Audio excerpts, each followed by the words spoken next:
Ulan, ulan, ulan, ulan, ulan.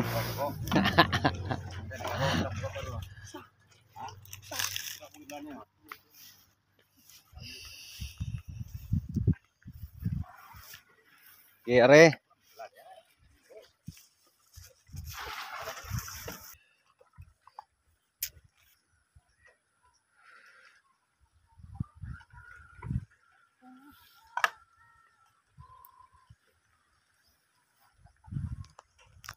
Okay, so good morning guys. Update sa ating siling atsal variety Emperor F1. No? So first pakain. So tanong, ilang days after pagkatanim pwede magpakain? Shout out Sir Alex Ibero ng Surigao. Shout out Jib Carlo.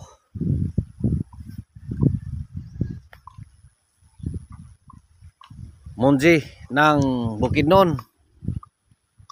Shout out sir. Shout out Agaw Pino. Shout out Gaw.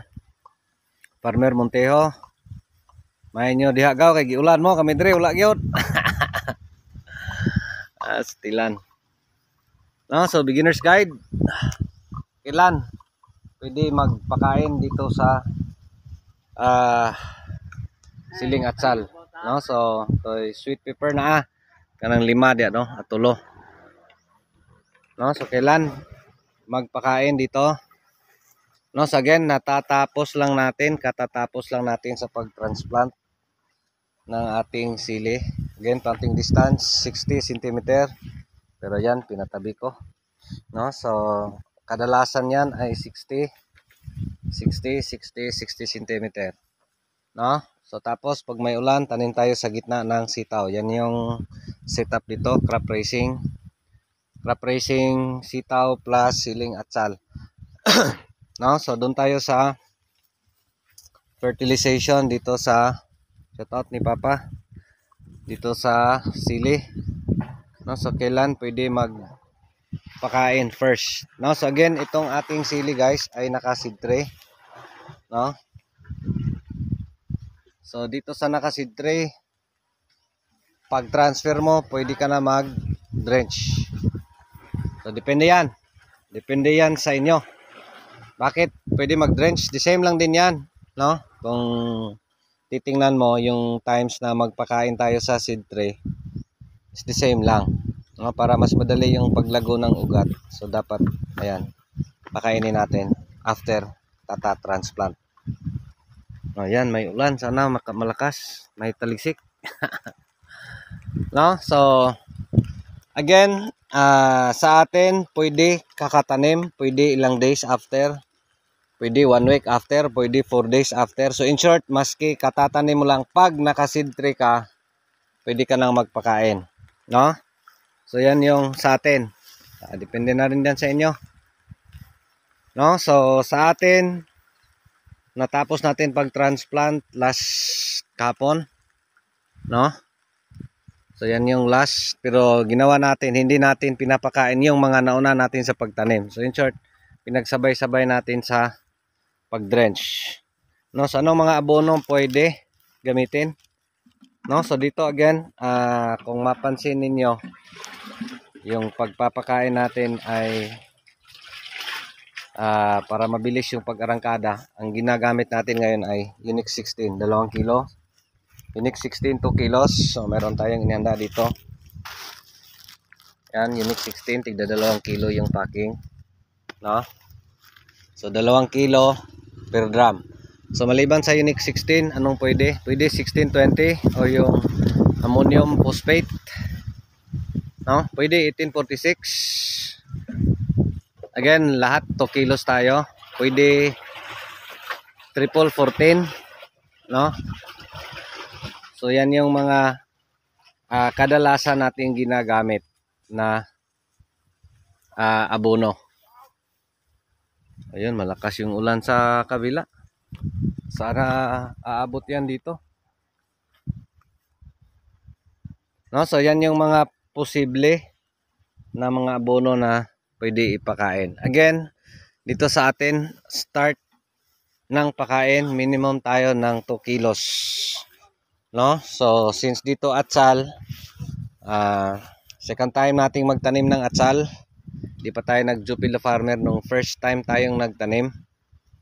No, of course, mas marami tayong mga kaibigan ngayon na handang tumulong. Shout out Bob Anthony Angeles, shout out sir, no?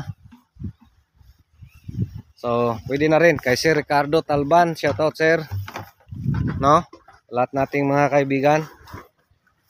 No, so dito na area, itong konting portion dito wala pa tong tanim kasi dito ko itatanim yung talong. No, so meron tayong konting talong. Siguro mga nasa 600 hills lang 'yon. So dito natin itanim, no? So tapos yung drip natin may nabili na tayong pangdugtong o yung bang mga kupling. So dito natin ipapakita kasi sa talong pahirapan talaga pag wala kang patubig, no? Dito lalo na dito yung panahon nito na extremes, grabe na yung init, no? So talong to dito. Dito yung dalawang tabs natin naka-standby. Tapos nag-drip tayo dun sa baba. No, so dito kasi mapansin niyo yung mga drip tapes nakabaklas pa. Kasi kailangan ko pang i-check. Dami kasing putol nung may nagkuha ng mga damo dito. Grabe kasing damo. No? So ito yung mukha kasi grabe yung init. No, so may mga nasusunog na dahon. Yan. No, so stress talaga kasi grabe yung init. Ito yung mga nauna natin sa pagtanim. No, so again, wala pang kain. So ngayon pa yung first nating fertilization. Gamit natin Unique 16, no? So dito, yan. Again, 60 cm yung pagitan. Dito natin tinatanim sa dating ampalaya beds, no? So binutasan lang natin sa gilid. Tapos dito sa baba, meron tayong tubig na inihanda. So after doon, dito naman sila. So yung tatlo pala guys, yung mga estudyante yan. No, part-timers lang yan sila, pang allowance. Special rate yan, tag 500 per day. Pang allowance talaga. No? At least makatulong. Nakatulong na rin. No, dito, marami ng damo. Dami ring mga snakes. No, so tapos meron din tayong ipapakita. You cannot appreciate the actual now kasi ayan, maliit pa. Tapos daming damo. No? So meron din tayong ipapakita dito yung 2 puno per hill. Bangan nyo. Ayan, 2 puno, 2 puno per hill. Tigda 2 puno per hill. No? Tagas tayo dito para after dun sa taas lipat. No, so yung dami ng tubig kasi mainit. Grabe yung init dito sa area. Siguro mga sa 200 ml. Sobra yun ng lata ng sardinas. Yung lata ng sardinas 150 lang yan. So dito is 200 ml yung ating idinilig with abono. No? So yan, stress yung mga mukha. Di nyo pa talaga ma-appreciate. Tapos daming snails dito. No? So tigda 2 puno. Tigda 2 puno. So yan yung natin. No, grabe ng damo. Grabe talaga yung damo dito. No? So gagawin natin yan. Spray na naman tayo. Pwede na tayo mag-spray dito. Yung lang. Yung sprayer na battery. Pets na yan. No? So dito, yan yung mukha. Buhay na dito. Kasi una to dito sa pagtanim.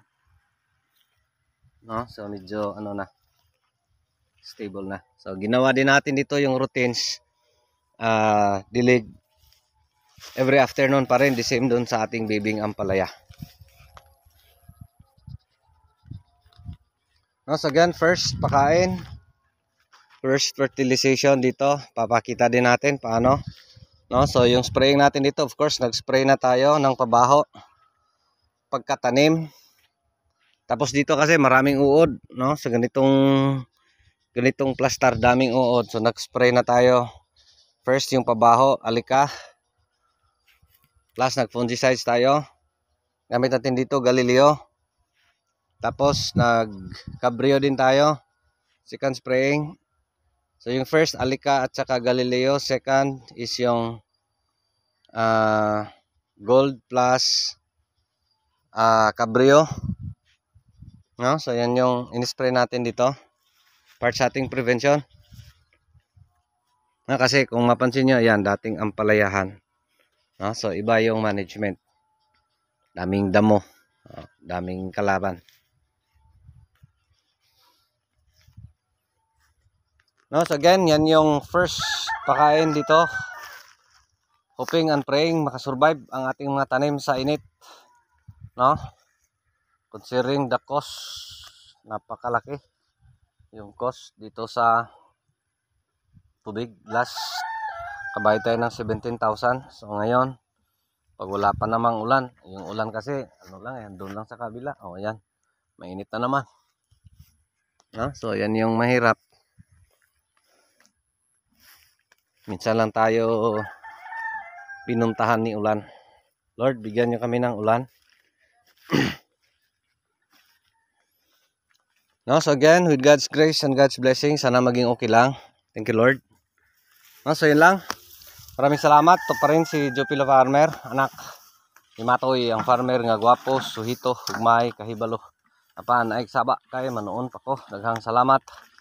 And God bless. Thank you, Lord. Linya gud maaari upat.